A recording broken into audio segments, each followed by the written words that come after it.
Fala aí, pessoal. Vamos aqui dar continuidade à nossa aula de tecido sanguíneo. Quem não assistiu a parte 1, volta lá, né? Vou deixar o link aqui na descrição aqui embaixo, né? Ou no final do vídeo.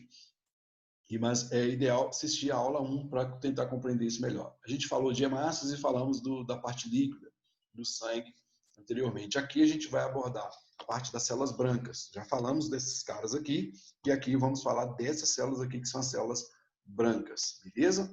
Aqui eu quero ter o máximo de atenção possível, que é o que é mais assim cobrado, não estou falando em questão só de prova, mas em questão de vida acadêmica, de vida profissional, é o que a gente vai ver todos os dias. Tanto é que de 10 pacientes, 10 ou 9 vão chegar com exame, né, laboratorial para você fazer uma análise. E eu duvido se, né, quem é da área da saúde, principalmente os iniciantes, se você chega em casa de férias, não tem um vizinho, uma tia, um parente, né, com o exame ali para a gente analisar. Então, aqui vai ser bem legal para vocês terem um parâmetro de como fazer uma análise de um exame sanguíneo, tá bom? Vamos lá.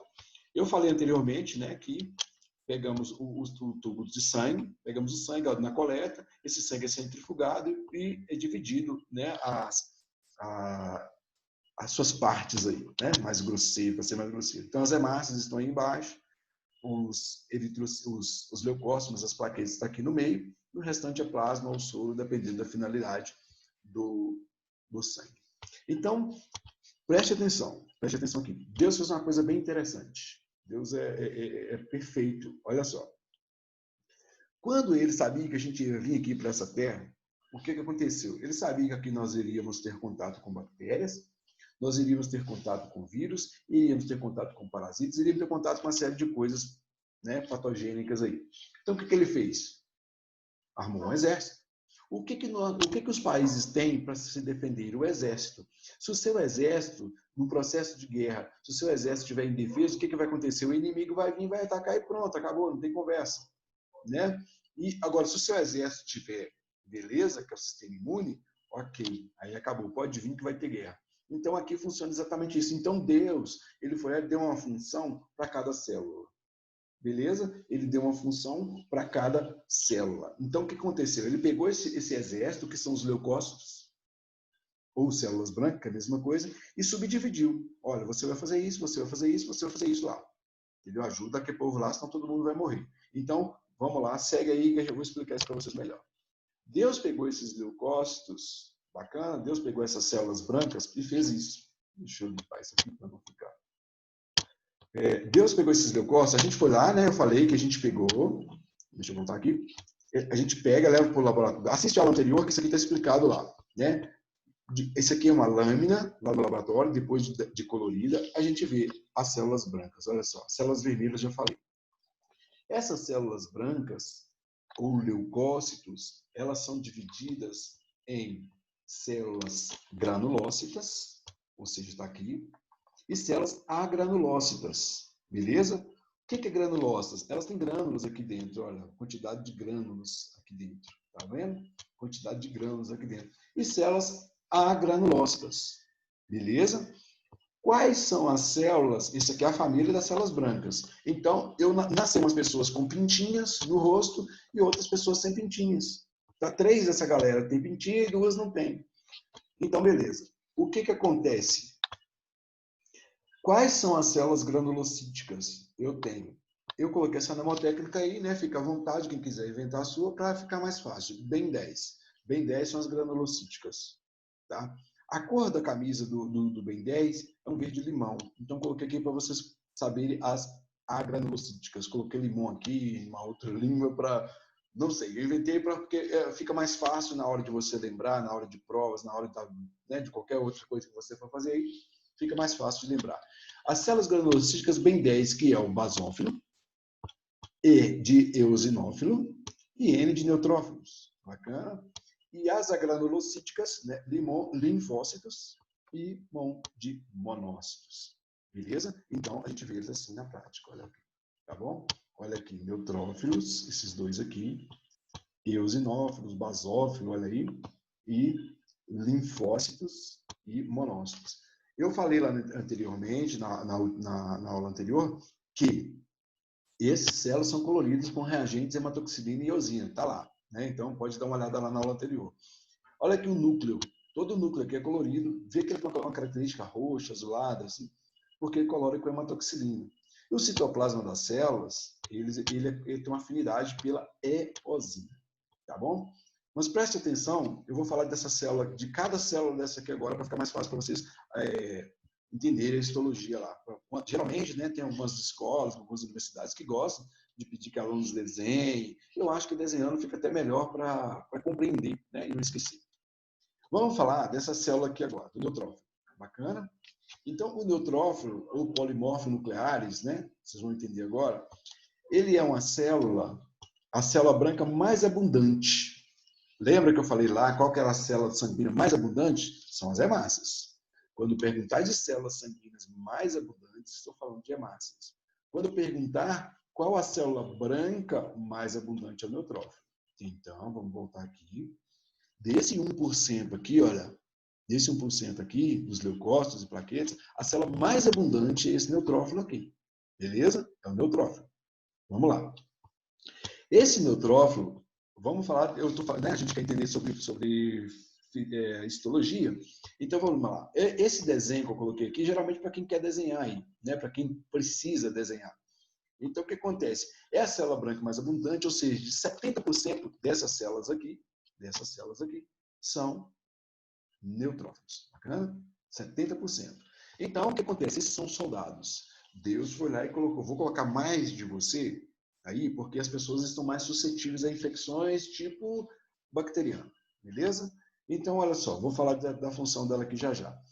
Vamos falar da histologia aqui. A célula mais abundante, o núcleo dela, olha aqui, o núcleo dela é multilobulado. Não é multinucleado. Isso aqui não são vários núcleos, não. Tá? Existem pessoas, eu já vi pessoas falando que é multinucleada. Não é multinucleada. Ela é multilobulada. O que acontece? Ah, e essa aqui é um neutrófilo também? É um neutrófilo. Vou falar disso aqui agora. Por quê? Existem dois tipos de neutrófilos. Neutrófilo bastonate e neutrófilo segmentado. Qual que é a diferença? O neutrófilo bastonate, o núcleo dele tem uma forma de bastão, olha aí, forma de bastão. O neutrófilo segmentado, ele tem uma forma, o núcleo se segmenta, olha aqui, é como se ele fosse partir aqui, ele segmenta. O núcleo está lá, a célula vai envelhecendo e ele vai partindo, mas só que não separa. Preste atenção que tem uma ligação entre eles aqui, olha, no meio, entre um lóbulo e outro. Então, ela é multilobulada, não é multinucleada, tá bom? Então, o que acontece aqui? Eu tenho dois tipos de neutrófilo. Qual que é a diferença de função deles? Não existe diferença de função, tá bom? A função deles é a mesma, a única diferença é no núcleo aí. E esses grânulos dele aqui é uma característica aí, tá? Que é muito particular, vai de professor para professor, tá bom? Essa célula chama neutrófilo porque o citoplasma ele não tem coloração, ele é neutra. Beleza? Ele é neutro. Então, por isso que ele chama neutrófilo. Mas existe algumas como fala, algumas bibliografias, então não sei, né, qual bibliografia você está utilizando, então preste atenção nisso.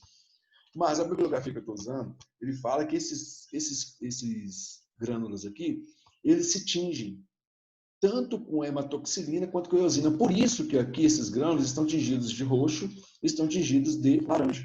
Tá bom? Isso aqui tem uma razão. Tá? Então, os grânulos se tingem tanto com eosina quanto com hematoxilina. Isso aqui é importante. Tá? Muito importante isso aqui. Alguns professores cobrem muito isso aqui. E qual que é a função dessa célula? Para que Deus colocou essa célula aí dentro do nosso organismo? Para quê? Para nos defender contra a infecção bacteriana. Então, quando entra uma bactéria no nosso organismo, você chega lá, a pessoa chega no exame, né, da tia Maria lá, deu 90% de neutrófilo. O que é? Opa, infecção bacteriana, né? Ou algum processo inflamatório agudo. Vou fazer um desenho aqui, tá? Processo inflamatório. Vamos lá. Agudo, galera. Agudo. Eu vou falar, estou sublinhando isso aqui, porque isso aqui vai ser importante aqui na frente. Então, qual que é a célula que participa do processo de infecções bacterianas? Neutrófilo. E nos processos inflamatórios agudos? Neutrófilo. Então, a inflamação aguda é aquela recente, 24, 48 horas, depende da bibliografia aí. Então, aquela inflamação, quando está inflamado, você vê que o seu braço ou alguma parte, alguma lesão está inflamada e é recente, isso, então você pode ver que ali tem um acúmulo de neutrófilos, né, tentando te defender ali contra a invasão de algum micro-organismo estranho. Bacana? Vamos seguir em frente. Então, falamos aí das hemácias. Oh, desculpa, dos neutrófilos. Bacana? Vamos seguir. Deixa eu voltar aqui. Bacana. Aqui vamos falar do eosinófilo. Olha só. Lembra que eu falei lá na aula anterior, tá? Vou voltar aqui rapidinho, né, para quem está com preguiça de voltar na aula anterior. Aqui, deixa eu voltar aqui.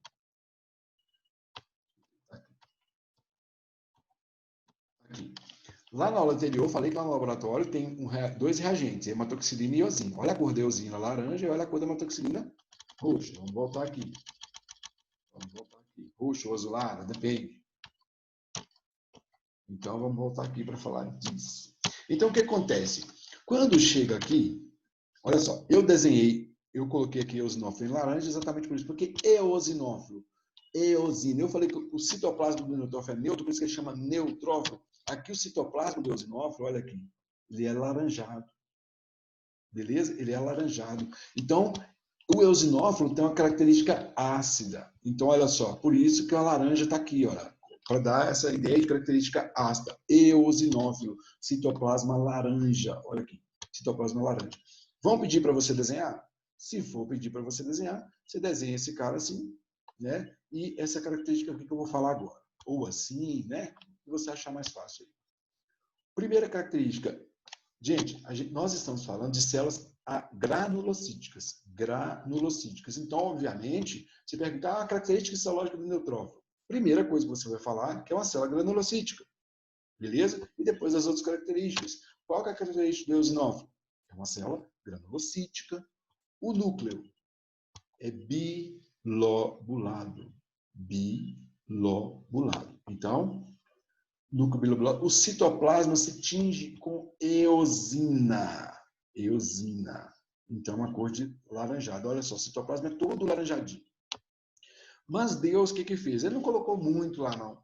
Sabe? Ele colocou de 1 a 5% ali, vai ser eosinófilos. Aí, a dona Maria chegou lá, né? E tá com o exame lá de 15%, 20% de eosinófilos. O que você vai pensar? Né? Faz de conta que a sua tia, e agora, você pega o exame, olha aqui, eu estou com 15% de eosinófilo, tia. Pode ser uma reação alérgica. Pode ser uma reação alérgica. Ah, não, mas eu não estou com alergia de nada. Ou pode ser parasita. Uma infecção parasitária aí, que ele ativa essas células aí. Essas células estão ali tentando lutar contra as toxinas que os parasitas estão liberando na sua corrente sanguínea. Não, mas eu fiz exame de fezes, não deu nada. Então, pode ser uma inflamação crônica.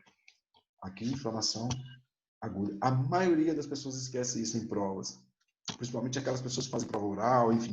Então, a célula que participa da inflamação crônica é o eosinófilo. O que acontece? A inflamação aguda durou lá 24 a 48 horas. Depende da bibliografia. Aí o neutrófilo está lá, tentando combater a infecção, a inflamação aguda. Então, acabou esse processo da inflamação aguda, o eosinófilo vem ajudar. Beleza? É como se ele viesse ajudar depois. Opa, vou te ajudar, já tem muito tempo que você está inflamado, então eu vou te ajudar. Então, participe das inflamações crônicas. Muito cuidado com essa célula é muito importante, tá bom? 1 a 5% aí, e é isso. Vamos seguir falando dos basófilos. Basófilo, eu falei para vocês lá na aula 1, que o basófilo tem uma característica azulada. Quando a gente fala de baso, está falando de azul. Então, é uma célula que se tinge todinha com a hematoxilina. Todinha. Ah, mas você falou que o citoplasma não tinge de hematoxilina. Eu estou falando dessas vesículas aqui. Essa célula é uma célula muito massa. Tá bom? Uma célula muito massa. Quase não tem. Sabe por que quase não tem? Porque quase não tem, porque não é todo dia que você come camarão, meu amigo. Camarão é caro, pelo menos por aqui, né? Camarão é caro. Quem mora beirado do mar, beleza, mas quem mora longe, camarão é caro. Então, o que Deus fez? Essa galera não vai comer camarão todo dia, não. Então, vou colocar pouquinho dessas células aí. Beleza? Então, Deus foi lá e colocou 0,5%, 1% dessas células aí. Essas células só vão surgir quando? Deixa eu explicar para vocês. Vamos falar dela aqui primeiro, histologicamente. Olha aqui na lâmina histológica e olha aqui no desenho, para quem quer desenhar, desenha assim. Tá? E aqui, vou explicar isso aqui agora. Ela tem essas vesículas aqui dentro, que a gente chama de vesículas citoplasmáticas. Beleza? Olha aqui, tá melhor explicado aqui nessa imagem aqui. Essas vesículas citoplasmáticas, o que acontece? Dentro dela tem várias substâncias, olha aqui elas aqui, que são a bradicinina, histamina, serotonina, enfim. Né? Essas substâncias aí, elas vão causar mudanças e alterações nos vasos sanguíneos muito importantes. Por exemplo, aí vamos dar um exemplo aqui. Mas você falou que a célula que participa de alergia é o eosinófilo. Sim, eu estou falando de uma alergia mais ou menos. Agora, quando a alergia é muito, muito grande, muito forte, eu estou falando de uma sensibilidade muito forte. Beleza? Estou falando de uma hipersensibilidade. Aí que entra essa célula. Imagina, quando a pessoa come um camarão, então come alguma coisa que causa uma alergia muito forte, o que acontece? Ele começa a ficar inchado. Isso se chama hipersensibilidade. Vai ter muito hipersensível. É muito, não é isso? E após a hipersensibilidade, o que acontece? Uma anafilaxia, né? Ou seja, a pessoa fecha os vasos, rola uma vasoconstricção no sistema, né? Pode ver que a pessoa, quando está com o processo alérgico, começa a ficar até sem respiração, porque imagina a glote está fechando. Então, o que acontece? Deus foi lá e falou assim, isso vai acontecer com essa galera. Ele foi lá e essas células começam a liberar esses caras aqui. Então, esses caras aqui, né, em grande parte aqui, a maioria são vasodilatadores. Então, você está aqui com dificuldade de respirar, aí esses neurotransmissores aí, eles chegam lá, neurotransmissores, chegam aqui, esses grânulos, eles chegam aqui e começam a dilatar o vaso, aí você consegue respirar melhor. Duvido que você já não foi na farmácia e comprou um Histamin, que é um xarope antialérgico, né? Exatamente isso, ele faz basicamente, né, isso aí. Então, o que acontece? São menos abundantes. Então, olha só, vou voltar aqui rapidinho. Acabou de comer um camarão. Você é alérgico a camarão. Aqui está o antígeno, né? Os pedacinhos de camarão. Esse camarão, ele chega aqui, claro, toda célula, galera, vai ter receptores aqui na membrana. Esse receptor está aqui, que é o anticorpo. Bacana? Esse aqui é o anticorpo. Então, o antígeno e anticorpo se liga. Esse antígeno e anticorpo, quando eles se ligam, eles soltam da célula. Eles soltam da célula e abrem esses buracos aqui na membrana da célula. Aí sim vai sair os grânulos para fazer esse processo de defesa. E é perfeito. É uma perfeição que, se não vê perfeição nisso aqui, algum problema está acontecendo. Algum problema está acontecendo com você. Porque isso aqui é um mecanismo que eu acho maravilhoso. Bacana? Vamos lá. São as células menos abundantes. Tem núcleo? Tem núcleo. Beleza, olha aqui o núcleo. Geralmente a gente quase não vê aqui na lâmina pela quantidade, né? Pela proporção de vesículas citoplasmáticas que tem aqui dentro. E a função já falei. O que acontece? Por que está escrito mastócito aqui? Sabe quando você, né, principalmente a mulher, né, ela vai lá e compra um brinco que dá alergia? Vou dar exemplo do brinco. Aqui onde coloca o brinco é tecido conjuntivo. O tecido conjuntivo é fora do vaso sanguíneo, óbvio. Então, o que acontece? Ela colocou o brinco. Então, fora da corrente sanguínea, dentro da corrente sanguínea, é esse cara aqui, basófilo. Fora da corrente sanguínea, a célula que faz isso é o mastócito. Mastócito, basófilo, mesma coisa. Tem algumas funções diferentes ali, mas isso aqui deixa para vocês aprofundar a histologia. Basófilo e mastófilo, mastócito. Eu estou falando isso aqui porque lá no tecido conjuntivo fala quais são as células fixas e quais são as células não fixas do tecido conjuntivo. E o mastócito é fixo lá do tecido conjuntivo, ele está lá. Você aplicou alguma coisa aqui, ou então alguma coisa lesou você que deu alergia, que você é sensível, que fica aquela coceirinha, é o basófilo que está liberando os seus grânulos e fazendo isso. Quando você usa o brinco, né, quando a pessoa usa o brinco, e tem aquela inflamação, aquela alergia que tem aqui, é porque essa célula que está aí no tecido conjuntivo, quando você coloca o brinco que ele tem, seu sistema não é compatível com ele, o que acontece? Os antígenos vêm aqui, fazem esse mesmo processo aqui, começam a liberar esses grânulos, seu corpo começa a gerar uma resposta. Opa, isso aqui não é legal, não quero isso aqui para mim, não quero isso aqui para mim. Beleza? Então é exatamente isso que acontece. Então, o basófilo está na corrente sanguínea e o mastócito está no tecido conjuntivo. Qual que é a diferença? Morfológica? Nenhuma. Então, histologicamente, elas são a mesma coisa. Beleza? Linfócitos. Essa célula aqui é extraordinária. Essa célula aqui são as principais células do tecido, do sistema imunitário aí. Beleza? Então, são aqui, vamos voltar aqui, até aqui nós falamos de células granulocíticas. Agora vamos iniciar as células agranulócitas. Não tem grânulos no citoplasma. Ah, tá aqui um grânulo aqui, Ed. Não. Isso aqui pode ser alguma organela, não aquele monte de grânulos que está lá no início, lá, tá bom? Então, olha só. São as percussoras do sistema fagocítico imunológico. Desculpem, voltem, estou doidão. Principais células do sistema imunitário, agranulócitas. 30% dessas células, das células brancas, 30% daquela quantidade que a gente vê no início lá, são linfócitos. Beleza? 30%. Então, se você pegou um exame lá, gente, isso aqui é uma média. Claro que tem laboratório, varia de laboratório para laboratório, mas é basicamente isso aí. Se a pessoa está lá, estou falando de pessoa adulto, a pessoa está lá com 50%, 70% de linfócitos. Eu vou pensar em quê? Na infecção viral. Então, o que Deus fez? Deus foi lá e deu a essa célula aqui a funcionalidade de combater os vírus.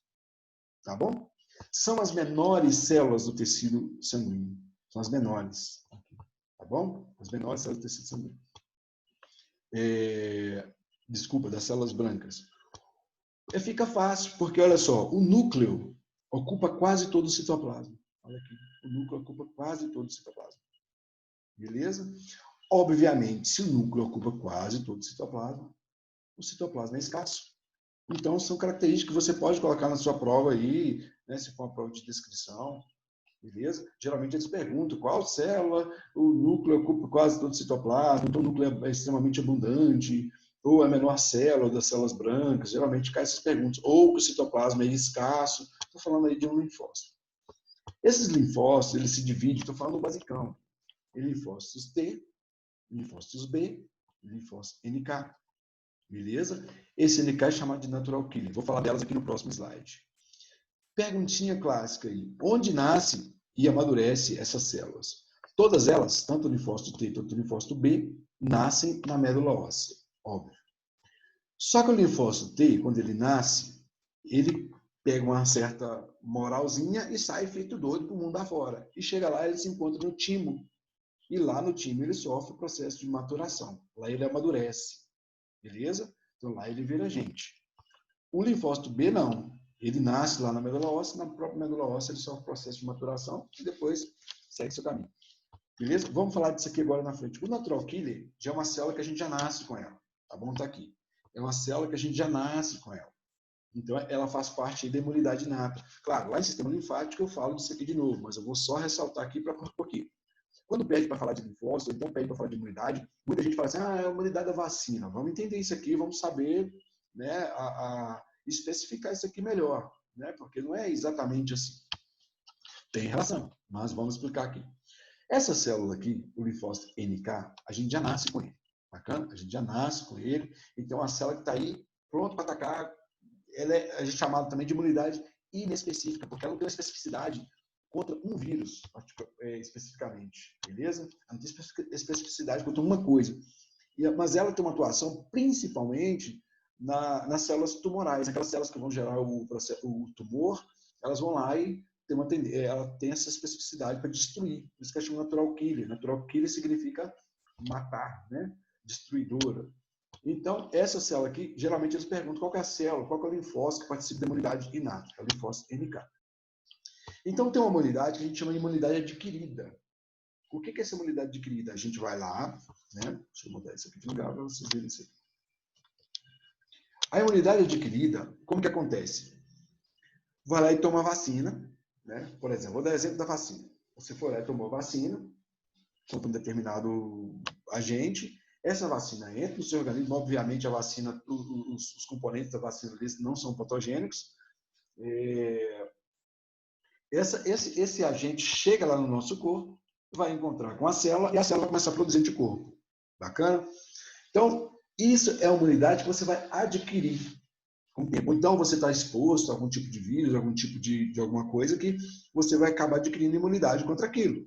Bacana? Com o tempo. Então, beleza, está lá na aula de sistema linfático. Esses linfócitos da imunidade adquirida são linfócitos T e linfócito B. Por isso que a imunidade adquirida ela se divide em duas. Imunidade mediada por células T, que são essas aqui, e imunidade mediada por células B, que é a imunidade humoral. E é uma pergunta muito clássica, qual linfócito participa da imunidade humoral? Linfócito B. Por quê? Esse linfócito D, que vou parar por aqui, ele se divide em linfócito T-helper CD4, linfócito excitatorio CD8, tá? Isso aí é para fisiologia, para vocês aprofundarem um pouco mais lá. Mas basicão é isso aqui. O linfócito B, preste atenção. Quando o vírus entra no nosso organismo, olha aqui, eu falei que as células têm receptores, né? Quando o vírus entra no nosso organismo, né, ele chega aqui, se liga que o linfócito vem cá e pega, opa, é estranho. Ele pega, traz aqui para dentro e começa a reconhecer, opa, esse cara é estranho. Esse cara é estranho. Então, o que ele vai fazer? Ele vai destruir. Ele tem que destruir esse cara. Então, o que acontece? Ele traz, ele engloba, faz de conta que entrou alguma coisa no seu quarto aí, ou na sala que você está estudando. Entrou alguma coisa aí, o linfócito pega, opa, como que eu vou destruir esse cara? Porque esse cara é estranho, esse cara vai acabar me prejudicando. Então ele começa a criar mecanismos, tá? E ele começa a inchar, isso produzindo imunoglobulinas ou anticorpos. Ele vai inchando e não é mais linfócito B, ele vira plasmócito. Plasmocito ou plasmócito, depende do que você está estudando. E essa célula que é a que produz a imunoglobulina, que a gente chama de IG, IgE, IgM, IgG, tá? Essas IG da vida aí, que é a imunoglobulina, que é a mesma coisa que anticorpo. Qual que é a célula produtora de anticorpo? Qual que é a célula produtora de imunoglobulina? É o plasmócito. O que é o plasmócito? É o linfócito B ativado. O que é o linfócito B ativado? O plasmócito. Exatamente assim. Que é o que participa da imunidade humoral aí. Tá bom? Então, é isso aí. É bem, né? Tá com dúvida, volta aí no vídeo, porque para a gente não ficar muito maçando isso aqui. Então, vamos lá. Lindo isso aí, né? É lindo isso aí. Então, tomou a vacina, então você vai ter uma imunidade. Geralmente, essas células B aqui, né? Só para complementar, essas células B, elas viram plasmócito, né? E também elas viram células de memória. Por que células de memória? Porque faz de quando você toma vacina. Essa vacina vale por 5 anos, 10 anos. Então, durante 10 anos, você vai ter células de memória ali. Então, isso aqui é um pouco de fisiologia, mas só para compreender. Essa célula fica de memória. Aí, se você teve uma reinfecção, seu sistema já está preparado. Né? Ou então você, sei lá, o poliovírus. Né? Quando a gente é criança, a gente vai lá e toma essa vacina para não adquirir a poliomielite. Aí. Então, o que acontece? Essa célula é de memória. Algum momento, algum lugar que você foi, você deparou, você encontrou, nós encontramos com esse vírus. Então, o que acontece? Nosso sistema já está preparado. São as células de memória. Linfócito B de memória e plasmócitos. Bacana? Que está aí para nos defender. Show de bola. E Deus preparou esse cara aí para nos defender contra vírus. Beleza? Vamos seguir. E chegamos no monócito. Esse cara aqui é muito doido. Eu chamei ele de Geraldão, né? Quem já participou de algumas aulas presenciais e já viu. Eu chamo esse cara de Geraldão, porque é uma célula largadona, é uma célula que já está... Sabe aquele casamento, já tem, não todos, óbvio, 30 anos, o cara já está mostrando o cofrinho, o chinelo havaiano de um e outro de outro, a blusa com um botão no lugar do outro, esse cara aí, é o Geraldão. Por quê? Vou explicar para vocês por quê. Esse cara chama monócito, beleza? Esse cara chama monócito, olha ele aí. Esse monócito é a maior célula do tecido sanguíneo, bacana? É a maior célula do tecido sanguíneo. E ela caminha toda desengonçada, dentro da corrente sanguínea. Eu chamo essa célula de lixeiro. É o lixeiro aí do nosso... A célula desengonçada é o lixeiro. Tudo que vem de ruim, tudo que as células vão destruindo, as outras células vão destruindo, esse cara vai pegando e vai fagocitando. Vai fagocitando. Então, o que essa célula faz? Ela fagocita, traz os componentes para dentro do seu citoplasma. Então, obviamente, tem restos de DNA, né, a característica desse agente invasor. Então, o que essa célula faz? Ela pega, olha assim, né? Opa, isso aqui é estranho. Será que eles estão combatendo lá legal para destruir esse cara de dentro do nosso sistema, essa célula vai e libera um negocinho. É como se fosse uma mensagem. Ela vai lá e pega a mensagem. Chegou a gente estranha aqui em casa, eu mando a mensagem. Você vai e manda mensagem para alguém. Gente, tem um cara estranho aqui em casa. Só que ela manda mensagem, por exemplo, faz de conta que restos de bactéria. Essa célula aí pega. Então, o que ela faz? Ela vai e manda um WhatsApp lá para o neutrófilo. Ou então, é vírus. Ela vai mandar um WhatsApp para o linfócito. É parasita. Ela manda um WhatsApp para o eosinófilo. Só que ela não tem WhatsApp. Então, o que ela faz? Ela manda uma substância chamada interleucina 1. Interleucina 1. Bacana? Interleucina 1. Então, ela funciona como um fofoqueiro. Isso é fofoca. Vai, opa, tem, esse cara aqui é estranho. Então, isso é chamado de segundo mensageiro. Porque o que o segundo mensageiro faz? Ele vai lá e passa uma mensagem para outra pessoa. Chega aqui, tem uma mensagem aqui, vou lá, vou contar para alguém. Então, essa célula aqui funciona como segundo mensageiro, porque ela libera a interleucina vai lá e fala para o neutrófilo, neutrófilo, tem bactéria demais aqui. Já chegou lá no macrófago lá. Bacana? Então, ela faz fagocitose e funciona como segundo mensageiro. O que é isso? Células apresentadoras de antígenos. Ela vai lá e conta para ela, ó, tem vários antígenos aqui. Né? Vamos dar um jeito aí para nos defender. Olha ela aqui. Então, o que mais que eu posso falar dessa célula aqui? Essas células são as maiores, eu falei. Elas vivem no máximo aí 3 dias, tá? Dentro do nosso sistema. Aqui eu estou falando de células agranulocíticas, não tem grânulos. Então, eu falei do linfócito, vou falar agora, estou falando do monócito. Quando essa célula, que está dentro do sangue, dentro do vaso sanguíneo, quando ela sai da corrente sanguínea, ela vira macrófago. Beleza? Eu vou falar disso aqui na frente. Continuando falando da histologia, então vamos falar. É a maior célula, é nucleada, é agranulocítica. Olha a membrana citoplasmática dela aqui, olha. Toda irregular. Membrana citoplasmática toda irregular. Bacana? Então, função, já falamos. Quando essa célula sai da corrente sanguínea, o Geraldão, deixa eu contar para vocês, o Geraldão, ele está dentro de casa, ele está tudo largado. Mas quando ele sai de casa, ou seja, está aqui o vaso sanguíneo, ele vai e sai. Quando ele sai, muda de nome, para não dar na cara, fica mais bonitinho, passa um perfuminho, para quê? Para tentar dar uma de bonitão lá fora. Quando ele sai da corrente sanguínea, ele muda de nome. O monócito, fora da corrente sanguínea, ele chama macrófago. Beleza?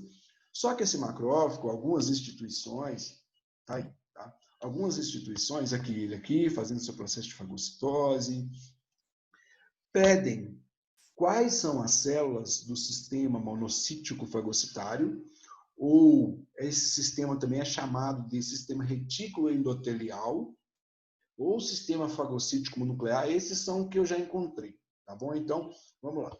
Quais são as células? Quando esse monócito sai da corrente sanguínea, ele vai lá, olha aqui, dentro da corrente sanguínea é o monócito. Saiu da corrente sanguínea, por exemplo, foi lá para o tecido conjuntivo, que a gente vai estudar, né, na próxima aula. Ele é chamado de histiocito. Qual é o macrófago do tecido conjuntivo? Histiocito. Quando ele vai lá para o tecido ósseo, está lá no tecido ósseo, começa a morar, vou morar aqui no tecido conjuntivo, mas não, vou lá morar agora no tecido ósseo. Ele é chamado de osteoclasto. A gente vai repetir isso no tecido ósseo. Quando ele vai lá para o tecido nervoso, lá ele não é grandão mais não, chega lá a gente vai falar disso, ele é a menor célula de lá. Lá ele não tem tanta moral assim não, mudou com a formação, está mais malhadinho, emagreceu. Ele é chamado de microglia ou micróglia. Tá bom? É o macrófago do tecido nervoso. Quando ele está lá no fígado, né? Quando ele está lá no fígado, ele fica lá de boa, lá, ele é chamado de célula de Kupfer. Kupfer é o cara que inventou. Isso aí é o cara que descobriu, que achou ele lá, e vai chamar a célula de Kupfer e ponto, acabou. No pulmão, ele vai chamar células em polvo. Na pele, ele vai chamar células de Langerhans. Igual a slot de Langerhans que a gente vai encontrar lá no pâncreas. Bacana, chega lá, a gente vai falar disso aqui. É o mesmo Langerhans, estou falando o nome, tá? O cara, é uma pessoa, isso aqui, que encontrou e colocou o nome de células de Langerhans. E no baço vai chamar células dendríticas. Bacana? No baço vai chamar células dendríticas, que eu falei lá no início, que o baço faz a fagocitose das hemácias. velhas, que já atingiram seus 120 dias aí, ele vai lá e destrói, tá bom? Então, geralmente pede para você, sei lá, cai numa prova lá, o macrófago do fígado é chamado de, o macrófago do cila de onde é chamado de. Então, tá aí bem resumidinho, né, para vocês terem uma melhor compreensão. Deixa eu ver o que mais tem aqui. Tá. Então, beleza. Então, o que que acontece? Vamos voltar para a gente fazer uma análise aqui histológica. Aqui está a lâmina, beleza? Tá a lâmina. Passou por um processo aqui está as hemácias, beleza, bonitinha, aqui as células brancas. O que que acontece para terminar? Aqui já falamos das células que chegaram aqui no corpo sanguíneo, amadureceram, já falamos das granulocíticas e granulocíticas, agora vamos falar desse cara aqui. Olha só. Olha o tamanho desse cara aqui. Está vindo amadurecendo, chegou aqui, olha o tamanho. Olha o tamanho dessa cara aqui. É chamado de mega, porque é grande. Megacariocito. Ou megacariócito, onde você quiser. Essa célula aqui, ela vai passar na membrana aí, no endotélio dos vasos sanguíneos? Não vai, cara. Não vai, porque se ele passar aí, ele vai destruir. Ele vai destruir, ele não vai passar. Entendeu? Então, o que que acontece? A perfeição divina foi lá e falou assim, não, quando você chegar lá perto, você vai explodir. Você vai explodir. Essa célula aqui explode, se fragmenta. Se fragmenta. Então, a partir do momento que ela fragmenta, ela vira vários pedacinhos. Imagina um meteoro explodindo. Então, vai vários pedacinhos para tudo quanto é canto. Isso é chamado de... Aí vira as plaquetinhas. Ou trombocitos, é a mesma coisa. Então, megacariocito e plaquetas. Então, a pergunta clássica é: qual a origem? A plaqueta é célula? Não é célula. Ela é um fragmento. De que? Megacariocito. O megacariocito é célula. A plaqueta não. A plaqueta é um fragmento de megacariocito e o galo está cantando. Beleza. Essas plaquetas são chamadas também de trombocitos. Essas plaquetas são essenciais para o processo de homeostase. O que que acontece? Olha elas aí. Tá? Elas têm essas prolongações aqui citoplasmáticas. Olha aqui. Elas estão perdidas aí no meio. Já falei isso aqui, que não são células. Elas participam do processo de coagulação e hemostasia aí. Tá bom? O que que é isso? Eu vou explicar isso aqui no próximo slide aqui.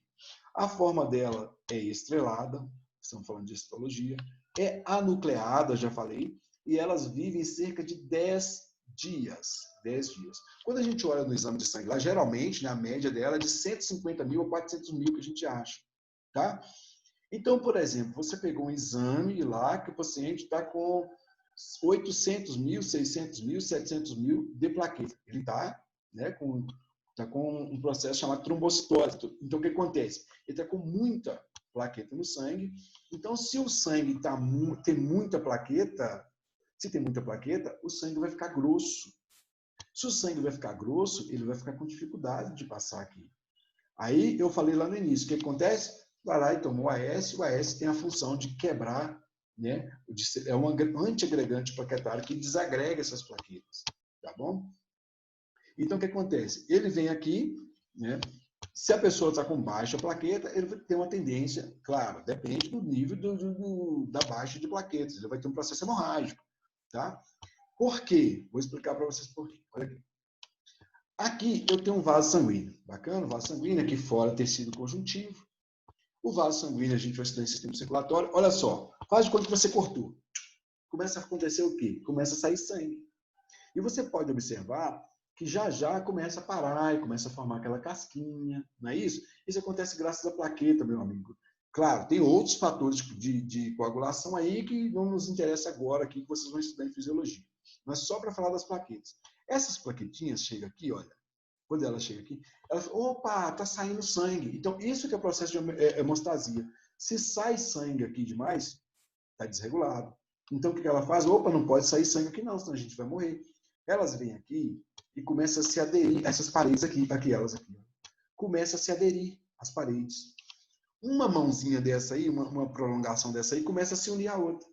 E começa a se unir à outra. E elas batem lá na parede e começam a vir, me ajuda, me ajuda, me ajuda, me ajuda, me ajuda. E elas começam a se unirem. E começa a formação de um tampão aqui, que a gente chama tampão plaquetário. E o que acontece? Se eu formei um tampão aqui, o sangue vai continuar saindo? Não, então resolveu. Imagina uma pessoa que tem baixa de plaquetas, por alguma razão, por algum processo patológico, que seja dengue, que seja qualquer outro processo, se ela tem um corte, você pode ver que o sangue começa a sair e não para mais, o sangue demora a coagular, porque ele tem uma quantidade baixa de plaquetas. Então, isso aqui é extremamente importante, essas plaquetinhas aqui, para o controle dessa hemostasia aí, tá bom? Então, olha aí, as plaquetinhas, elas se unem, claro, rola diversos outros mecanismos aí, liberação de algumas substâncias para atrair as outras plaquetas. Isso aí vão aprender em fisiologia. Então, ela se une e controla esse processo. Esse é chamado de trombocito.